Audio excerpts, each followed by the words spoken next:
I'd like to introduce a friend of mine, Kelley with Car Motivators. You guys are in for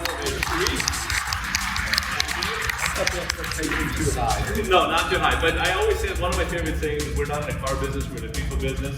And it doesn't matter what level of performance you are, we all need coaches. So super stoked about it. Let's give them another round of applause. Hey guys, my name is Kelley. I help automotive leaders achieve great results through people and technology with a very unique approach to people development. I'm the CEO of Car Motivators. That's what we do. I have a team. We work with people in every department throughout the dealerships and office, service, BDC, sales, doesn't matter. And we also, I also am the author of The Visitor and the founder of a nonprofit called Cards for COVID. But really all I am is a dumb army guy turned car salesman before I became an entrepreneur. And the reason, I know this is a bold claim because we've all heard, there's no magic pill, there's no silver bullet to make your dealership better. And I spent a decade trying to figure out what that magic bullet might have been. I looked for software, I looked for processes, and I always, at my dealership, I still had, industry average turnover, and I wanted to get a promotion. I wanted to become part owner operator one day. That was one of my aspirations. And I wanted to eliminate turnover. I wanted to eliminate laziness. We've all got lazy employees, or so we think, until we learn how to coach and motivate. Then we find out laziness doesn't really exist. But I wanted to eliminate laziness. I wanted to make sure my team was adopting all the software and technology that they needed to succeed. And only when I implemented a coaching culture was I able to achieve those things with my team. And I don't get credit. I say I because it's my story, but it's the people that I got to work with. It's the people's desire for growth that led to our success. By the way, I learned that from Mr. Rydell back there, for the record. But I'm sharing that with you because I want you guys to have the silver bullet. It is that powerful. So today we're going to be we're going to talk about the differences between consulting, training, and coaching. I'm going to give you guys the 4 different types of coaching frameworks that can help impact success, that will impact success. Also, I'll give you guys 4 easy steps to implement a coaching culture. And finally, I'll help you guys uncover some leadership gaps around your employee motivation, why you might have unmotivated employees. And full disclosure too, before I get too far into it, I'm trying to fit 10 pounds of stuff into a 5-pound bag. I went 20 slides over what I normally do, so I'm gonna kick up my tempo. So that being said, I'm gonna ask if you have a question as I'm rolling through, just jot it down. I'm gonna be here all day, and the rest of the day I would like to be answering your questions about coaching. So please grab me and come see me. I wanna get through the whole presentation. So first off, building a coaching culture helps with change, okay? It's been really interesting. From the first keynote, they're talking about the disruption, right? So this is actually purposefully, if you build a coaching culture, you're purposefully, and I promise you this, you're purposely disrupting your culture. You're changing your culture. And that's the thing about change. Change will happen to you whether you want it to or not, okay? But the most successful businesses are the ones that change ahead of time. They control the change by changing first.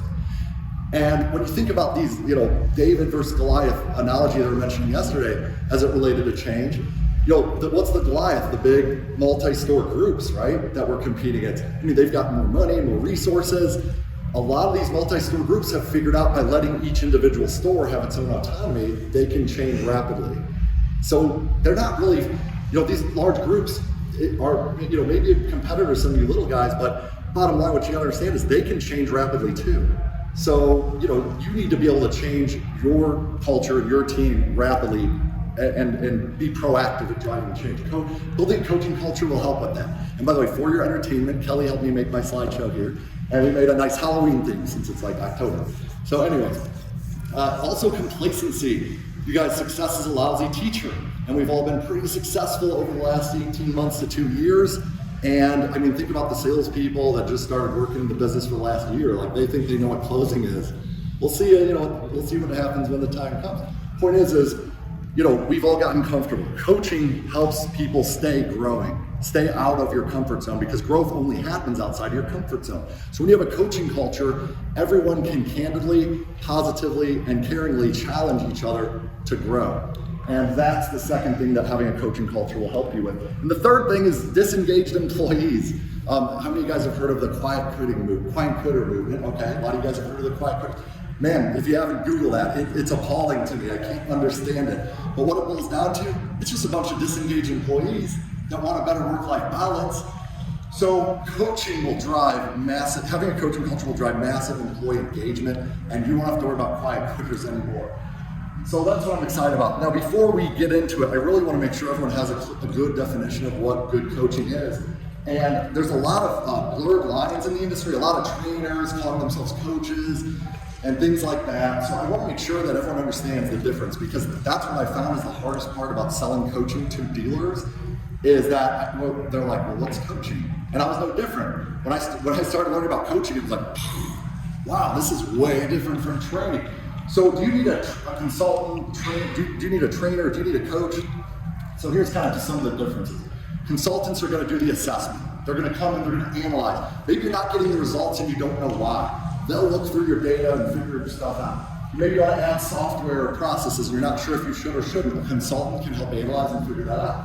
Maybe you want to compare your business to other dealers. Really, when you go to a 20 group and they're analyzing statements, that's the consulting side of things. Now, the plan comes later and we'll talk about that. Maybe you want to sell, consolidate, grow your company. Great reasons to hire a consultant. Consultants, is Ben in here, by the way? Ben? I was talking to Ben the other day. Okay, Ben. Ben's a great example. So if you want to buy a coin, Ben can help you put together a ginormous plan. You give Ben 30 grand, I think maybe it's 50, I don't know, whatever it is. He'll help you buy it, he'll put together a giant plan for you to get a new coin. He's a consultant, safe to say in that case. Or what? So training, once the consultant tells you what's broken and what you should do, then you know what skills you need to master to accomplish it. You know what technology you're going to adopt. So you're going to want to start training at that point. Training, it's great to train employees who are new, who lack skills. Anyone who gets promoted, you're going to want to train them, or new to role employees, or people who are coming up. John was just talking about that. People that are coming up for promotion, managers who are unable to train because maybe they don't have the bandwidth. There's only so much time in the day. And if your managers are dusting, 28 deals a day and purchasing and doing all, they may not have the time to adopt a leadership routine, which is part of that training, or maybe they don't know how to transfer skills effectively. If you're a manager and you're like, man, I train people and they don't use it, it could be a skill transfer challenge or opportunity for you. And then anytime you get new software, processes, or technology, then you want to start training on that, like I mentioned. And then finally, you have coaching. Coaching, if you have a tenured, diverse team, because coaching works for senior people, works for middle-of-the-road performers, it works on new people. If you have more of a doing problem than a knowing problem, training gives you the knowing, coaching gives you the doing. And if you want continuous sustained growth over time, coaching is your answer. If you want to improve the culture, team cohesion, alignment, coaching brings that all together as well. Baby raptors would be so cute. So maybe Kelley put some interesting things in. So first off, consulting answers the question, should we do it? Trainings, can we do it? And coaching is, will we do it?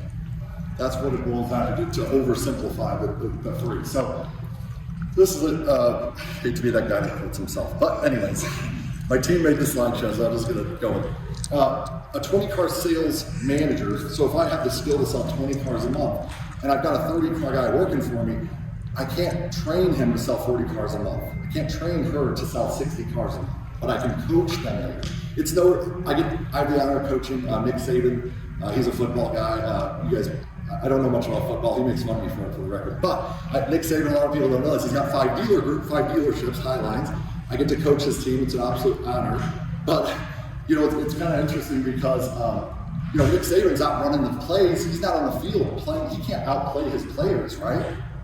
But how does he help them improve?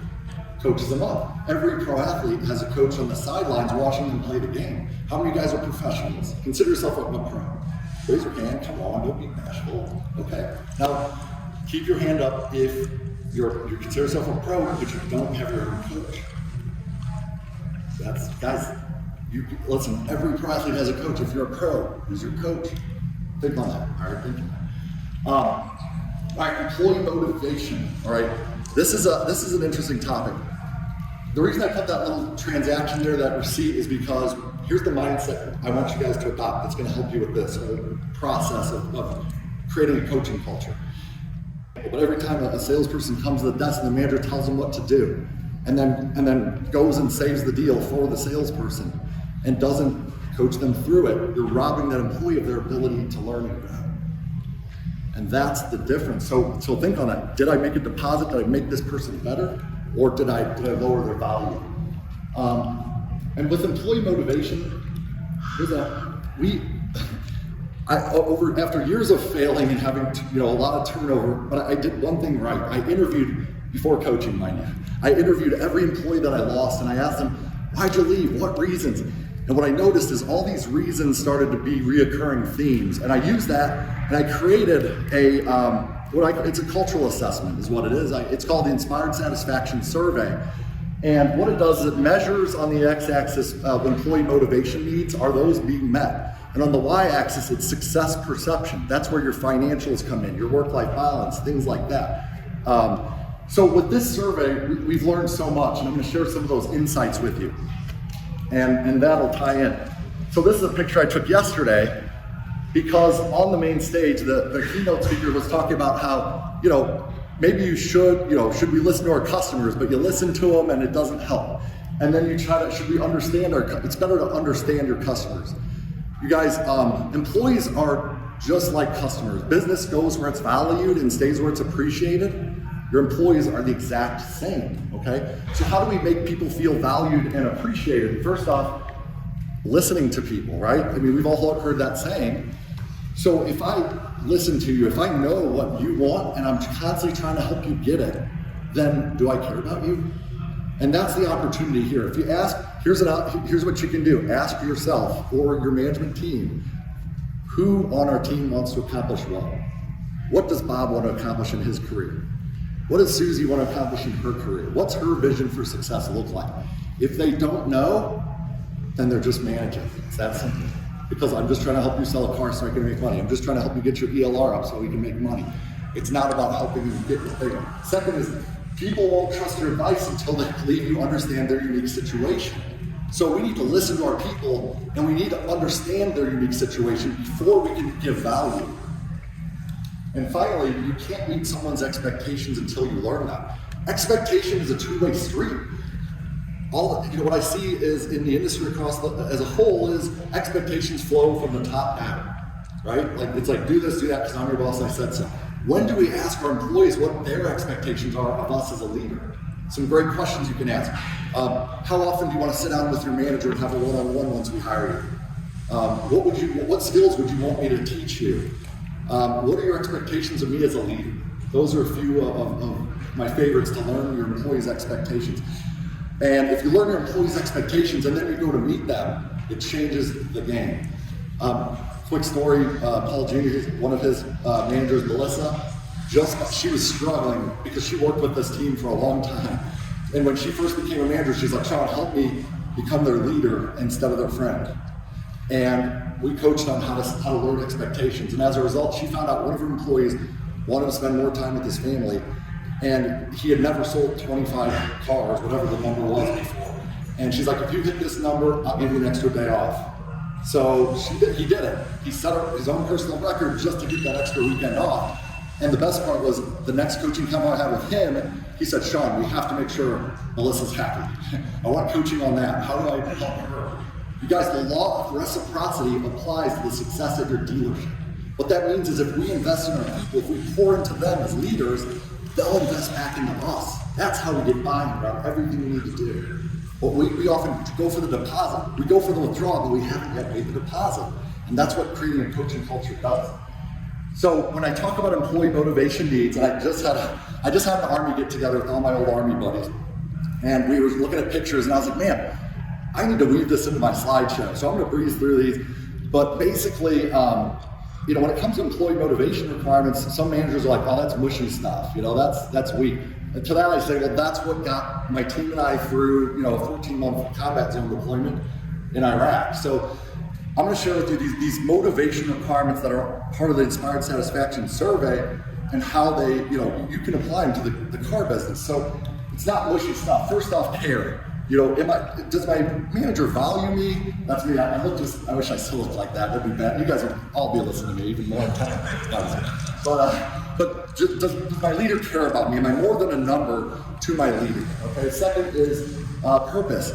Am I doing this for a paycheck, or is there a deeper purpose? Maybe that's what the guy was talking about yesterday with the basketball team. Finding out their vision, their purpose, right? What really motivates them? What does the money mean for them? That was me I was writing a letter to my fiance or girlfriend at the time, who's now my wife and mother of 3 kids. That's what motivated me. That was my purpose to survive Iraq. I was like, I'm gonna get home to my woman. Recognition, man. Guys, when you do something right in the military, they put a pin on your chest in front of everyone. Talking about recognition can also be used to duplicate desired behaviors. When you have a coaching conversation, which coaching is a therapy without an action plan, by the way. When you have an effective coaching conversation and then there's an action plan and then the manager is committed to that plan and checks in with the employee, you have one of 2 things happen. You get to coach them around the barriers, because with trying something new comes what? A little pain, right? That's to be expected. It's nothing to get mad about. That's growth. Or they accomplished it, the success from your coaching convo, and now you get to celebrate a win. You get to celebrate a coaching. It's a chance to recognize. And if you recognize them then, you can use that to duplicate the desired behaviors and keep them going. Powerful recognition. Another thing is mastery. My leader, my platoon sergeant, made sure that I could break down my weapon. It's an M249 saw in less than 45 seconds. That saved our team's life at one point in the game. Skill mastery is a motivator. People like a challenge. They don't want to feel like they're just doing the same things, Autonomy. People want freedom. They want to be trusted. We were in this massive sulfur fire that burned for weeks. It was the biggest sulfur fire in recorded history, and we were downwind from it. And then one day we're like, hey, we're special operations. We can go where the hell we want. Why are we sitting here? Let's roll. It helped us get through it. That freedom and autonomy. Your employees want their opinion to be heard and valued as well. What are you doing to find out their ideas and try to implement that? Next is career growth. This is obviously a big one. There's 2 elements to this that I put on here. So this is Hatem. He was my Iraqi interpreter. We freed him from an Iraqi jail at the age of 15. And he wanted to grow. He's like, man, I want to get out of Iraq. I want to come to America and find a job, and then eventually I want to get into the FBI. I was like, wow, man, you're ambitious. I love that. I want to help you do that. So we made sure, we reported right to General Prez, and we made sure to try to help him. And he helped us. He saved our lives countless times, right? This is where reciprocity comes in. But we'd report right to General Petraeus and Hatem's amazing. Well, he ended up being General Petraeus' interpreter for 3 years, and as a result, General Petraeus brought him to America. And when he got to America, I was able to turn Iraq's smartest guy into a car salesman. And he sold a lot of cars, and he was awesome. But when I quit the dealership, he goes, well, Sean, since you're leaving, it's time for me to go and join the FBI. And he did. So career growth motivated Hatem. Everyone wants growth in one way, shape, or form, unless you're at the end of the road. Then there's a different type of growth you're looking for. But also military rankings, guys. If you're in the military for 10 or 15 years, you've probably been promoted 8 times. Maybe, likely, you've probably been promoted 8 times. How often do your people get promoted? Right? A lot of times we bring them in and they're like, okay, you're a salesman. And then, oh, you're a finance, maybe 3 years later, okay, you're a sales manager. And then they're like, well, now I'm stuck sales manager. 10 years from now, maybe my GM will die and I'll be able to take his job. Point is, guys, we need more benchmarks. We need to give them more growth opportunities, career growth, team cohesion, fun. Selling cars should be fun, right? You gotta have fun, make it work fun. And then ultimately competition, you need competition. Healthy competition, by the way. Who defines healthy competition? Not the manager. If the manager is creating all the contests, my friends, if the manager is creating the pay plans, if the manager is creating all of the bonuses, okay, guess what? You're leading through the golden rule. You're treating everyone the way you want to be treated. Coaches lead with the platinum rule. They treat everyone on their team individually the way they want to be treated. They know what those things are. That's why Vince Lombardi says my job to find 40 different ways to do 40 different men referring to the football, individuals on his football team. So let your team tell you what healthy competition is. Otherwise, you might be creating disengaged employees if they don't like the bonus. This one I'm going to speak to a little bit longer. Leadership. The 10th motivator is everyone wants a leader to look up to, one they can respect. With the 3 C's, character, competence, and caring. All right. So this is a picture I took from my turret. That was my view of most of Iraq. And we were driving down a road, and all of a sudden, a van pulls out in front of us, blocks our traffic. All of a sudden, we start taking small arms fire from machine guns, and rocket-propelled grenades start exploding near us. And we were in an ambush, and everyone's ducking, and they're all kind of terrified. First thing that happens, we had a one-star general in our convoy. I wish I knew his name because I'd love to call him Kelley.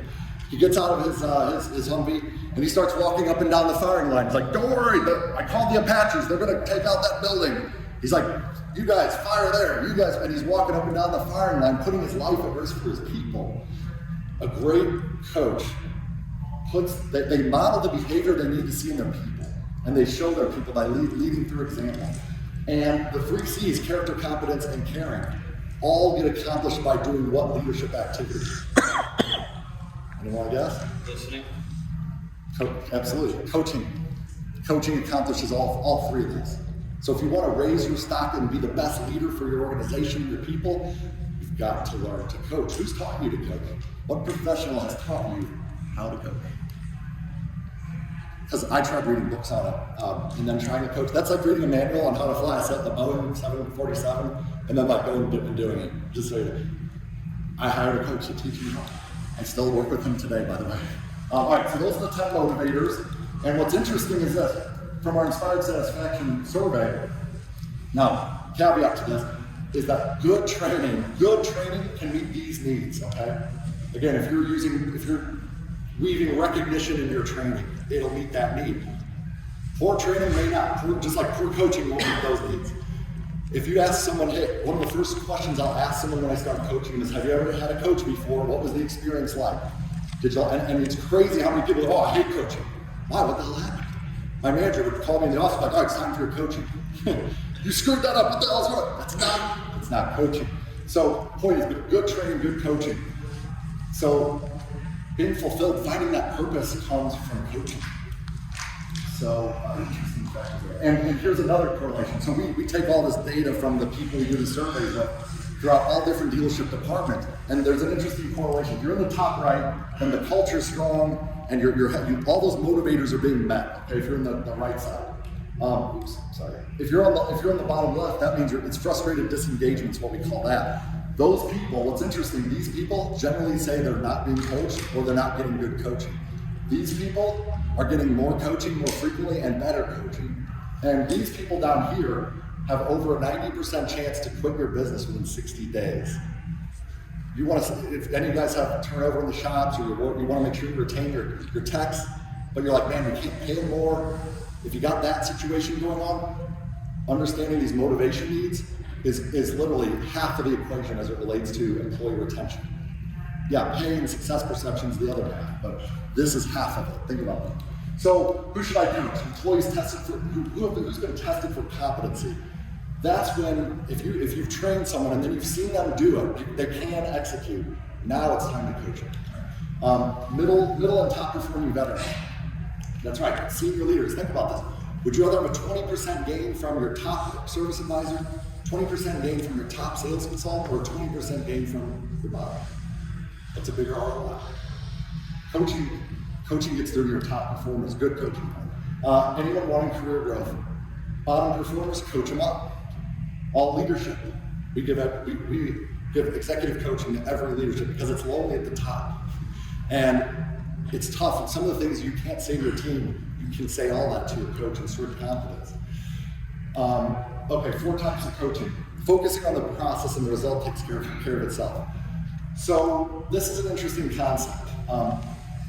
There's so many results, so many KPIs we measure. But are you measuring KPIs around people development? By the end of this section, you're going to look at the way you measure management a little bit differently. That's my hope. Okay? That's my hope. So, ABC metric: improve performance in key areas, uncover and repair broken processes, get your agenda accomplished. If I see, man, I want to get their proposal percentage up, I'm going to do some metric coaching. This is Trey. So this is one of the reasons I love HCM, the driving sales platform. Do we have audio? We do not have audio. So what? That's okay. I'll be Trey. Sean's awesome. Hire him. I'm just kidding. I'm totally joking. No. But Trey said, totally joking. But we're using the HCM to coach. So Trey was 2 stars, and what he says here is Sean's desking was absolutely, where he said, metric coaching helped me figure out that my look to book, not the metric, in V-audit was low. He goes, so that helped me realize where I was weak at the desk, and as a result, I got much better at at the desk. And so he went from 2.3 stars there to 5 stars, which ultimately helped him hold an extra $18,000 in gross from one coaching conversation. I'm gonna try something different. If I can play this through you, I really want you to do the next one. Oh, it's not one. All right, that's right. All right, so observational coaching. Role play and help people improve. We've all heard about role play. Watch them in action, give them coaching to improve. This is key, and it's a nuance, but I want to make sure I point it out. Guys, every skill that you have, every step in your process, from the meet and greet to the needs assessment to the landing my car, from checking a customer in to the MPI call to the delivery, if you're in fixed ops, every one of those steps has specific skills. Are you watching them play the game? Because if you just do metric coaching, if you just focus on the KPIs and results, that would be like a professional team, okay? Not having a coach, the only thing the coach could look at was the stats. How effective of a coach would they be if they didn't watch their players play the game? If you're not doing this intentionally, AKA, okay, today I'm gonna observe you do the walk around. Next week we'll observe you doing the demo. If you're not doing that intentionally, you're really not watching your people play the game. We get to see a lot of those interactions with desking, right? Because we're working the deals in variable ops. But point is, guys, be deliberate with that. List out everything they need to do to succeed and sell for you, or effectively take care of a customer service, or call, set appointments in BDC. List those things out. Watch them playing the game and give them good observational coaching. And that's where your top performers, that's why even Michael Jordan can improve by having a coach watching and helping grow. And then you've got measuring success through coaching. Man, I really wish you guys could hear what Steve says, and the next one is even more important. But basically, Steve, I was giving Steve observational coaching in the service track. He's no spring chicken. He's been in the business for a long time. I got to watch Steve checking in a customer one day, and I was like, Steve, I want for you. And now I knew Steve wants to grow his career and become a better fixed ops and become a fixed ops manager again one day. He used to be one, but he lost it. He wants to get it back one day. So I was like, hey, Steve, I want for you to be able to grow in your fixed ops career one day. I know what he wants. I'm pointing that out. And now I said, hey, can I give you some observational coaching? He's like, absolutely. So then when he checks a customer in or checks him out, and he tells him about the yellows that he's not supposed to sell in the service department. I was like, hey, Steve, what gets in the way of you selling the yellows? All right, so think about this, guys. Can you imagine if you had a customer, I'm gonna take it back for a second. Imagine if you had a customer that says, I need to go home and think about it. And your manager was like, why do you need to go home and think about it? What's wrong with you? How effective, if the salesperson treated the customer like that, how effective of a sales consultant would they be? What do you expect them to do? If a customer's like, I need to go home and think about it, and they don't know why, what should they do? They want to take a stab at it. No trick question. Take it. Okay, TR, okay. I'm gonna say, they want to find out the objection, right? But they don't do it by saying, why aren't you? No, they're like, hey, what's getting in the way of you buying this car right now? And then the customer's, oh, well, I need to show my wife. Oh, perfect. Well, what if we can FaceTime? Yeah, sure. Point is employees, when they won't do what they could or should do, let's not come at them like sideways, because then they're just gonna put on their boxing gloves. Okay, in the first 5 seconds of any conversation, people pick a side. They're either gonna join you because they wanna achieve a common goal with you, or they're gonna put up their defenses, and you're gonna feel pushback. If you leave conversations feeling drained, like, oh man, they're not changing, then you're not coaching. You're telling and selling and yelling at you. So Steve, I'm like, let's get in the way of selling the yellows. He's like, well, I don't wanna hurt my CSI, and also I feel bad selling something they don't need yet. He's like, have you ever bought something you didn't need, just out of curiosity? He's like, yeah. I was like, what was it? He's like, a big screen TV. I was like, why didn't you need it? He's like, I bought a 75-inch and I had a 65-inch. I'm like, oh, okay, cool. I was like, so why'd you do it then if you didn't need it? And he says, well, because it made me feel good. I was like, well, what if your customers would feel good about buying that valve, thing that they didn't really need, but they would feel good about buying it? You're robbing them of that? Are you cool with that? He's like, damn, I never thought about it like that. If you find out the reason behind why they would do what they could or should do, that's the coaching moment. That's what you zero in on, and then you're coaching around that. So here's the coaching question. What steps in your process have been directly improved as a result of observational coaching? And that's for each person individual on your team. I can say Steve has improved in his write-up checkout process. And he says my ELR has significantly increased because of that one observational coaching session. So if you can't, depending on your answer to that question, will help you know if you're doing that. So turnaround coaching, coach them up, save other performers, make smart, compassionate, and fair firing decisions. This was from last month. The manager reached out to me, and she's like, I really want to keep this Sabrina on my team. I love her and I want her on my team, but she's under the minimum. She's going to miss the minimum expectation for the last 90 days. So unless next month she sells this many cars, she's not going to be able to make it. And she's got a wedding to go to. I can't fire someone when they're getting married. I'm like, what are we going to do? So I coached her through that. We came up with a plan to do turnaround coaching to help her exceed the expectation. We gave the sales rep 4 conversations over the course of 30 days to help her grow. And in the last week before her, and she's literally gone right now doing her marriage thing, she was able to exceed the goal by selling 5 cars in a week. She hadn't done 5 cars since she worked there. So if we've taken someone and put them into our business and we're not sure they're going to make it, guys, what do you owe that person? How can we give them 4 hours over 30 days to help them succeed in our business? And sometimes when you coach them up, they go to a whole nother level. It's a beautiful thing. So what's your process for coaching up underperformers? And what percentage of underperformers have your managers or leaders say? That's a question. If you can't answer that, you may not be coaching. Okay, my friend. The next one is aspirational coaching. Man, I wish I could play this. So last week I walked into not last week. It was like 3 weeks ago at this point. Sorry. I walked into the service department, and Tony, the service director, and he says here, I've been in the business for 30 plus years. And he said, it basically says Sean's coaching, aspirational coaching, and the people Sean brings into our dealership. I don't do most of the fixed ops coaching, but I have fixed ops coaches. But I do work with the executives, and I'll do the executive coaching. He says, has changed everything for me. So when I walked in the dealership 3 weeks ago, he shook, firmest handshake I think I've ever received. It like literally almost broke my hand. I was like, what's going on, man? And he's like, I just want to thank you. He goes, I know I have a path forward here. I think I'm going to earn a promotion. And also, he goes, I know that I'm spending more time with my wife than ever because of that condo we had 2 years ago.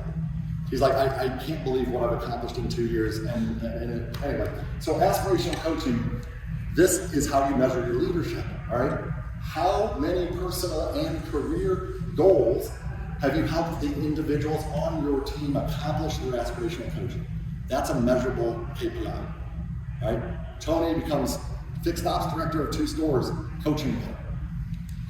So are we measuring those? If your leaders aren't creating those type of wins, then that means they're not what? Think about this, go back to the beginning. Are they listening to what the employees want most? Are they finding out why those things are important to them? Are they doing ongoing coaching to help them succeed? So measuring success through coaching. Here's some other coaching questions. I got to breeze through, I got 5 minutes left. But how many scheduled documented coaching combos have your managers had over the last, scheduled documented coaching sessions over the last 30 days? You can't remember them all, they need to be documented. What types of coaching did your leaders conduct? What coaching wins did employees directly attribute to the coaching combos from their leader? Guys, there's a lot of really talented people in our business that will come in and sell 50 cars a month without one coaching combo. And if I ask them, hey man, what did your manager do to help you succeed? What do you think they say? Nothing. That's the problem, my friends. We're not helping our Michael Jordans be even better. So unless your employees attribute success to their manager, then you just have a manager. You don't have a leader. That's our opportunity. This is how you start measuring success. This is how you change anything you want and need to for your dealership. And by what challenges did the team members who received coaching run into? And how did the leaders coach them through those challenges? Again, if it matters to the manager, it'll matter to the employee. So if it matters to the manager's committed, they'll be what? Checking in. They'll be like, hey, Kelley, when should I check in on that plan? And then they'll check in at that time because they're disciplined. And then the employee says, wow, my manager's competent and he cares. Think about how that could affect your career as a leader. Who has taught you and your managers how to coach? I took that one. All right, how to build a coaching culture. Guys, we've already talked about it. Discover what people want most in their career, in their life, recruit everyone to the cause, get the buy-in. And I have a letter, I sent out a memo when I launched my coaching culture at my dealership, when I first learned to coach. I sent out a memo. I'm happy to share that with you guys. Individually set expectations around coaching. And then finally, persist in making it a priority. It's scheduled, it's documented, you're covering all the bases, you're covering each employee, and watch the motivation go through the roof. Why the cone heads though, Kelley? We'll talk about that later. I'll coach you on that later. Okay? Kelley's a They're clapping for the rollout. oh, for the rollout. Okay, good. Halloween thing, guys. See what I just did to him? I treated him like a manager. In front of everyone I found. That's right, you forgive me, Kelley? Yes. And by the way, what's Kelley want? We're moving from California to Florida.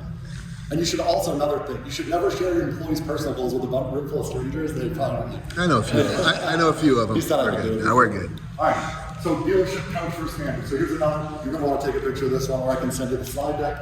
Manager fixes it for and creates dependency by robbing the employee of their ability to solve problems. Manager tells employees stuff they already know and gets tuned out. Manager loves to be the hero, that was me for the record, and removes opportunities for positive reinforcement. Manager devalues employees, lowering trust and confidence. Manager always has the right answers and creates resistance. Why does it create resistance even if you're right? Because people resist what they hear, but believe what they say. Manager calls their employees lazy, not knowing how to motivate, and manager spends a lot of time being pissed off. Can we go back? Yes, absolutely. I'll send it back to you. That way, you just text me your cell number and then I'll start processing. No, just kidding. I'm happy to send any guys the slide deck, seriously. All right, so when I first start coaching managers, a lot of time they feel that way, and it's so beautiful to watch that transformation. It's why I'm on this earth. It would literally be my honor to help any of you guys in the same way.